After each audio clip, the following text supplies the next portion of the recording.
Assalamualaikum warahmatullahi wabarakatuh. Agama Yahudi dan Islam memang memiliki kemiripan akidah, yaitu tidak mengakui Yesus Kristus sebagai Tuhan. Keduanya juga memiliki konsep ketuhanan yang sama, yaitu hanya menyembah satu Tuhan yang Maha Esa dan tidak menyembah manusia.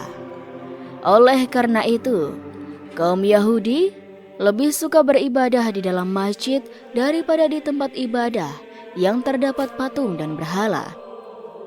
Islam dan Yahudi juga mewajibkan sunat atau khitan bagi laki-laki.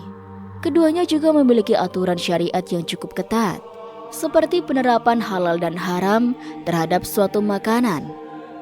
Islam dan Yahudi juga mengharamkan memakan daging babi. Berbeda dengan umat Kristen, di mana mereka tidak mewajibkan khitan dan menghalalkan makan daging babi. Adanya kemiripan ajaran Islam dan Yahudi ini disebabkan karena keduanya memang sama-sama masuk dalam rumput agama Abraham, atau sebuah kepercayaan yang berakar kepada Nabi Ibrahim alaihissalam atau Abraham. Meski begitu, orang-orang Yahudi Israel ternyata tidak mengakui Nabi Muhammad SAW sebagai Nabi dan Rasul. Lalu, apa penyebab orang Yahudi tidak mengakui Nabi Muhammad SAW sebagai Nabi? Simak video ini sampai akhir ya sobat. Dikisahkan penduduk kota Madinah banyak sekali dihuni oleh orang-orang Yahudi. Sejarah banyaknya orang-orang Yahudi di Madinah ini berkaitan juga dengan petunjuk di dalam kitab suci Taurat mereka. Awalnya orang-orang Yahudi di Madinah ini dahulu berasal dari wilayah Syam. Dahulu, masyarakat ahli kitab telah mengetahui jika akan ada nabi terakhir yang akan memimpin dunia dan mengalahkan berbagai macam suku dan golongan yang tidak mengetahui agamanya. Mereka juga memahami bahwa nabi terakhir ini akan tinggal di daerah yang memiliki banyak kebun kurma. Karena alasan inilah, masyarakat Yahudi Syam lantas melakukan eksodus dari daerah asalnya di Syam menuju Yasrib atau kota Madinah untuk menyambut kehadiran nabi terakhir itu. Dalam kitab Ar-Rahiq Al-Maktum bahwa Yahudi di Madinah aslinya mereka adalah Ibrani. Namun setelah mereka pindah ke daerah wilayah Madinah dan Mekah, mereka lantas melebur dengan kultur Arab, baik mulai dari cara berpakaian, bahasa sampai tradisi, dan kebudayaan. Bahkan nama mereka juga menjadi kearab-araban dan juga sampai terjadi hubungan pernikahan antara Yahudi dengan masyarakat Arab. Hanya saja mereka masih menjaga fanatisme kebangsaan dan tidak berasimilasi penuh dengan masyarakat Arab. Bahkan mereka masih terus membanggakan diri mereka sebagai keturunan Bani Israel. Sikap fanatisme masyarakat Yahudi di Madinah lantas mendorong mereka untuk berusaha merebut kota Madinah dari tangan penduduk Arab. Untuk mewujudkan tujuan ini, mereka berusaha mengadu domba antar suku masyarakat yang ketika itu terdiri dari dua suku besar, yaitu suku Aus dan suku Khazraj. Akibatnya banyak terjadi perang besar antara dua suku ini yang dikenal dengan nama Perang Buas. Di kota Yasrib atau Madinah, masyarakat Yahudi kala itu merasa diri mereka lebih berperadaban dibandingkan penduduk Arab asli. Akan tetapi harapan mereka kemudian meleset, di mana awalnya orang Yahudi Madinah itu berharap agar nabi terakhir yang diutus berasal dari kalangan mereka. Namun ternyata Allah Subhanahu wa Ta'ala mengutus nabi terakhir dari kalangan bangsa Arab, yaitu Nabi Agung Muhammad SAW dari suku Quraisy Mekah. Lebih dari itu, nabi terakhir ini tidak berpihak atas nama fanatisme keturunan Israel. Akibat mengetahui pupusnya harapan, maka timbullah rasa iri dan dengki dalam diri orang-orang Yahudi kepada masyarakat Arab. Tidak ada pilihan lain lagi bagi mereka selain kufur terhadap nabi terakhir itu. Padahal mereka sudah mengetahui akan ciri-ciri nabi terakhir, sesuai dengan yang ada di dalam kitab Taurat mereka.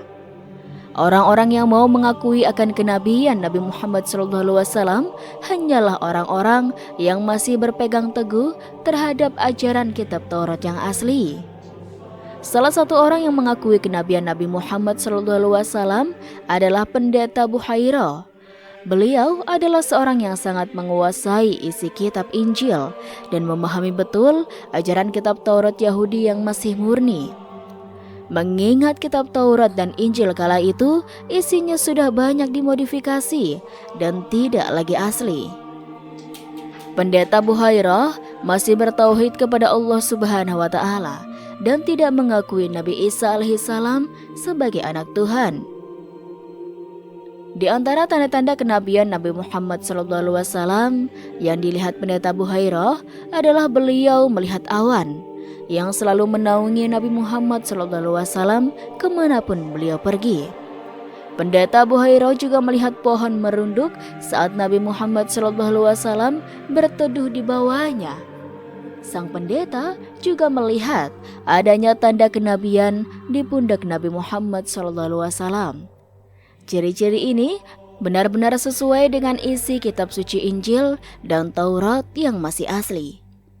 Meskipun banyak para ahli kitab dan orang Yahudi yang telah mengetahui tanda itu, tetapi mereka tidak mau beriman kepada Nabi Muhammad SAW karena bukan berasal dari keturunan Bani Israel. Padahal tidak semua nabi itu harus dari keturunan Nabi Yakub dan Bani Israel. Kita ketahui, memang seluruh nabi setelah Nabi Yakub adalah keturunan Bani Israel, kecuali Nabi Muhammad SAW. Kenabian dari Bani Israel telah selesai sampai Nabi Isa alaihissalam, sedangkan setelahnya dipegang oleh Nabi Agung Muhammad SAW. Perlu diketahui, jalur nasab para nabi dari Bani Israel ini berasal dari jalur keturunan Nabi Ishak bin Ibrahim, sedangkan jalur nasab Nabi Muhammad SAW berasal dari jalur keturunan Nabi Ismail bin Ibrahim. Meskipun sama-sama keturunan dari Nabi Ibrahim, tetapi Allah Ta'ala telah memilih penutup para nabi itu dari golongan bangsa Arab, yaitu keturunan Nabi Ismail, putra Nabi Ibrahim yang tidak lain adalah Nabi Agung Muhammad SAW. Namun banyak orang-orang Yahudi dan Nasrani yang sudah tertutup hatinya, sehingga tidak mengimani Nabi Muhammad SAW. Sebab bukan keturunan Bani Israel. Mereka hanya membanggakan dan menganggap jika bangsa Israel lebih baik daripada bangsa yang lainnya. Meskipun banyak Yahudi Madinah yang menentang kenabiannya, Nabi Muhammad SAW tetap menjaga kerukunan beragama saat memimpin kota Madinah. Rasulullah SAW senantiasa berusaha menjaga kerukunan dan melindungi seluruh penduduk Yasrib kala itu. Salah satu cara untuk menghindari konflik antar suku dan agama di kota Madinah adalah dengan membuat sebuah kesepakatan yang dikenal dengan nama Piagam Madinah. Nabi Muhammad SAW menetapkan dasar kenegaraan dalam Piagam Madinah itu dengan mengadakan persetujuan dengan pihak Yahudi atas landasan musyawarah dan persekutuan yang erat. Kaum Yahudi menyambut baik Nabi Muhammad SAW.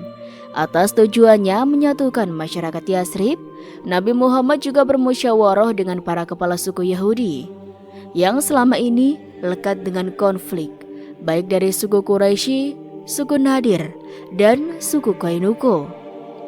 Begitu juga dengan kaum Nasrani. Semua pembesar suku didekatkan oleh Nabi Muhammad SAW. Dan Nabi Muhammad SAW pun berhasil menyatukan masyarakat dengan ikatan perjanjian persahabatan dan persekutuan, serta penetapan kebebasan beragama. Namun Rasulullah SAW sesuai musyawarah juga menetapkan hukuman bagi siapa saja dari kaum manapun dan dari suku apapun yang melanggar kesepakatan dalam Piagam Madinah. Namun di tengah perjalanan, banyak orang-orang Yahudi yang melanggar kesepakatan Piagam Madinah. Mereka bahkan menentang dan meragukan kenabian Nabi Muhammad SAW. Suku Yahudi pertama yang melanggar dan menentang perjanjian itu adalah suku Bani Koin Wuko. Bahkan banyak dari kaum Yahudi yang berkhianat melawan dan juga memerangi kaum muslimin. Akibat pelanggaran dan pembangkangan itu, banyak para imigran Yahudi yang menerima sanksi dan diusir dari kota suci Madinah. Wallahu a'lam bishawab. Itulah sobat sedikit kisah kali ini. Kurang lebihnya Rizky mohon maaf, dan sampai jumpa lagi di kisah-kisah selanjutnya ya sobat. Sekian dari Rizky. Wassalamualaikum warahmatullahi wabarakatuh.